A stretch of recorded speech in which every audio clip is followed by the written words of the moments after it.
এই শতাব্দীতে লেস্টারের premier league জেতা যদি রূপকথা হয়, লেভারকুসেনের বুন্দেসলিগা জেতা যদি অপ্রত্যাশিত হয়, তবে আতালান্তার ইউরোপা লিগ জেতা কিংবা ইতালিয়ান ফুটবলের হেডলাইন হওয়াটা একেবারেই একটা মিরাকল।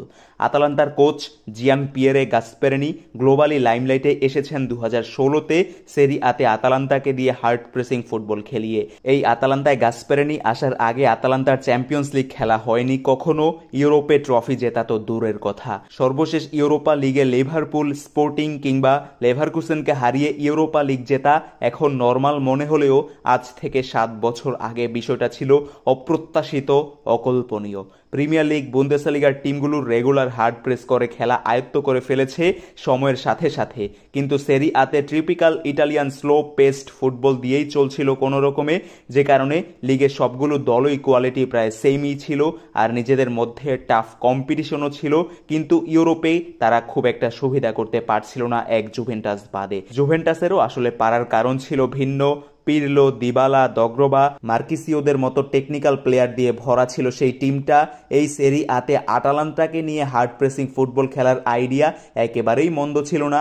পুরনো দিনের man to man marking style follow করে প্রেস করে লিগের সব বড় বড় দলের ঘাম ছুটিয়ে দিয়েছে এবার আতালান্তা। এর ফলাফল ছিল কোনোদিনও চ্যাম্পিয়ন্স লিগ খেলতে না পারা আতালান্তা 2018-19 মৌসুমে চ্যাম্পিয়ন্স লিগে খেলে। গাসপেরিনির 8 মৌসুমে 6 বারই তারা ইউরোপে কোয়ালিফাই করে চ্যাম্পিয়ন্স লিগের কোয়ার্টার ফাইনালে যাওয়া কিংবা এখন ইউরোপা লিগের ফাইনাল জয়। এই মৌসুমে 34 ম্যাচে টানা অপরাজিত থাকা লিভারপুলকে ফার্স্ট লেগে 3-0 গোলে হারিয়েছে তাদেরই মাঠে গিয়ে কোয়ার্টার ফাইনালে, যার দরুন 116 বছরে প্রথমবার কোনো ইউরোপিয়ান কম্পিটিশনের ফাইনালে খেলার সুযোগ পেয়েছে আতালান্তা। ফাইনালে প্রতিপক্ষ ছিল এবার আরও এক ইতিহাস গড়া ক্লাব লেভারকুসেন। পুরো সিজনে অপরাজিত থাকা লেভারকুসেনকে সিজনের শেষ ম্যাচে এসে পরাজয়ের স্বাদ দিয়েছে আতালান্তা। এক প্রকার ছেলে খেলা করেই লেভারকুসেনকে 3-0 গোলে হারিয়েছে গাসপেরিনির দল। এর মধ্য দিয়ে 61 বছরে প্রথম ও ইউরোপে নিজেদের ইতিহাসেই প্রথম শিরোপা জিতল আতালান্তা।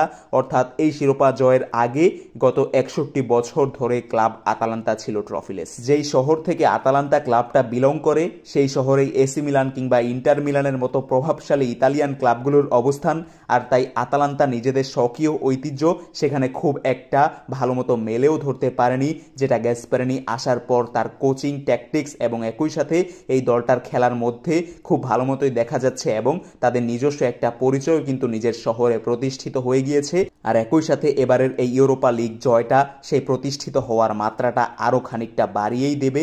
অভিনন্দন গাসপেরিনি ও তার দলকে, বিশেষ করে গাসপেরিনিকেই অভিনন্দনটা বারংবার জানাতে হয় ইউরোপা লিগ জয়ের মাধ্যমে যে বার্গামোতে অমরত্ব লাভ করে ফেললেন এই ইতালিয়ান ভদ্রলোক।